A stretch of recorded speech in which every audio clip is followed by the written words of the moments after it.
The ambassador, quite positive. The Ukrainian defence minister also welcoming the government's support plan. Isn't it fair to say that the government is just adding to an already very generous package of support from the Australian military? Hi, Kieran. Well, there's no doubt that the Albanese Labor government started with a very generous package of support, some $285 million of military assistance that had been committed in just the space of a couple of months by the previous coalition government. On top of that, a further $85 million of humanitarian assistance and indeed energy assistance for energy relief in terms of coal shipments and the like too. So there was a very strong base which positioned Australia as the leading non-NATO contributor in support of Ukraine.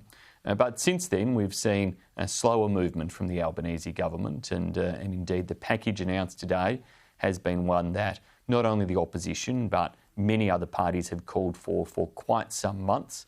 It was frankly embarrassing that Ukraine themselves had to resort to running a public communications campaign around some of the things that they were urging the government to provide. And now we see this announcement today, and of course it's welcome and it has complete bipartisan support, but we are concerned that it took too long to get to this point, that it does appear to be too lacking in terms of the types of support that Ukraine itself was asking for, and in that regard, that the government really does need to take another look again at some of those things Ukraine was asking for, particularly the Hawkeye vehicles, the Abrams tanks, demining equipment, and the reopening of Australia's embassy in Kiev. While there are the wish lists, and as you articulated correctly, those things like Hawkeyes and tanks and so on, do you accept what the Deputy Prime Minister said earlier on this show, that it is all a balancing act, that our military also have to ensure that they have the wherewithal to defend the nation and to have what they need? Well, it's certainly an important consideration. Disappointing aspect there is that under the Albanese government, the defence budget has had a $1.5 billion cut this year when you take out foreign exchange adjustments.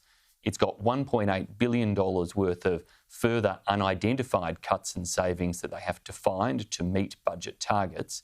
And this support for Ukraine is actually not additional assistance, as the government likes to stand up and pretend.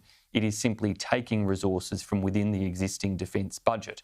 Now, other countries like the United Kingdom have committed to a replenishment strategy for their defence forces, so that as they are giving to Ukraine and providing that support, the UK is also working through their Treasury to ensure that the defence budget is replenished, the defence acquisitions and resources are replenished. And this is the type of consideration that now, more than a year after this war started, should be being given by the Albanese government as to how we ensure Australia can be providing support without eroding our own defence capabilities. And one of the things that concerns me and the opposition more generally is that because of that lack of budget support for defence, then the Australian Defence Force may have areas of hesitancy in terms of the scale of commitment provided to Ukraine.